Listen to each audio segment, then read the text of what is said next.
பெற்ற தாயும் பிறந்த பொன்னாடும் நற்றவானில் அணி சிறந்தனவே.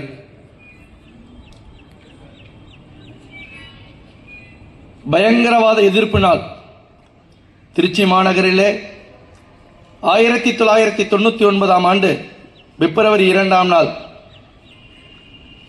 இந்து சமுதாய பணி செய்த ஒரே காரணத்திற்காக இஸ்லாமிய பயங்கரவாதிகளால் படுகொலை செய்யப்பட்ட பெருமதிப்பிற்குரிய டாக்டர் ஸ்ரீதர்ஜியினுடைய சிரத்தாஞ்சலி நிகழ்ச்சியில் விஸ்வ இந்து பரிஷத் சார்பாக இங்கே கலந்து கொள்வதில் மிகப்பெரிய உன்னதமான நாளாக நான் இதை கருதுகிறேன்.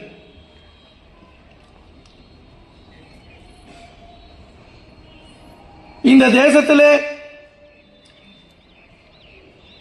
குறிப்பாக தமிழ்நாட்டிலே இந்து சமுதாயத்திற்காக திருச்சியிலே டாக்டர் ஸ்ரீதர்ஜி முதல் கோவையிலே வீரசிவா முதற்கொண்டு இந்து சமுதாயத்திற்காக தன் இன்னுயிர் நீர்த்த அத்துணை பலிதானிகளுக்கும் வீர வணக்கம், வீர வணக்கம்.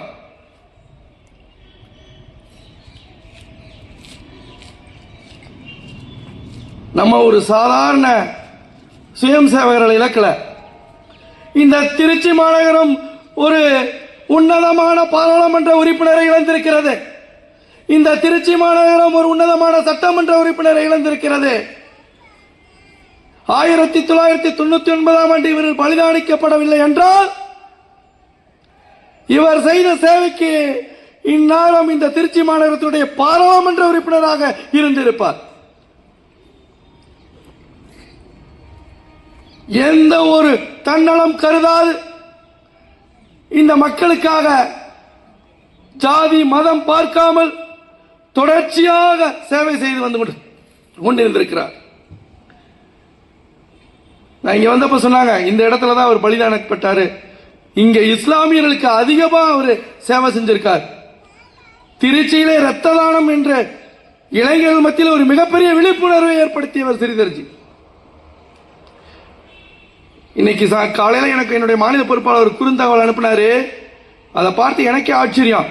முதல் முறையா திருச்சி மாநகரிலே ரத்த வங்கி உருவாக்கி ரத்த தானத்திற்கு என்று ஒரு வண்டியை உருவாக்கி போது ராஜீவ் காந்தி இங்கு வந்த போது அவருடைய பயண திட்டத்தில் இவருடைய வாகனம் இருந்தது என்று சொல்லும் போது மெய்சிலிர்த்தேன். பயங்கரவாதம் இந்த நாட்டில் வேறறுக்கப்பட வேண்டும். இந்த தேசத்திலே பயங்கரவாதத்தின் புகலிடமாக தமிழகம் இருந்து கொண்டிருக்கிறது. அதனால்தான் இன்னைக்கு திருப்பரங்குன்றம் மலை மேல போய் ஆடுறான். எங்க உருவாக்கப்பட்டுச்சு? கடந்த ஒரு வாரத்துக்கு முன்னாடி நம்மளுடைய தமிழக முதல்வர் என்ன சொல்றாரு? தமிழகம் அமைதி பூங்காவா இருக்கிறது. எங்க அமைதி பூங்காவா இருக்கு? தமிழகம் எந்த இடத்துல அமைதி பூங்காவா இருக்கு? சென்னையிலே கடந்த ஒரு வாரத்துக்கு முன்னாடி அல் நஜீஸ் அப்படிங்கிற ISIS தீவிரவாதத்துடைய தலைவனை கைது பண்ணிருக்காங்க. யார் கைது பண்ணது? NIA கைது பண்ணிருக்கு. நம்மளுடைய தேசிய புலனாய்வு அமைப்பு. உள்ளூர் இருக்க காவல்துறை கைது பண்ணல. நம்மளுடைய திருப்புவனத்துடைய ராமலிங்கத்தை படுகொலை செய்த 2 இஸ்லாமிய பயங்கரவாதிகளை திண்டுக்கல்லில் வைத்து கடந்த வாரம் கைது பண்ணியிருக்காங்க.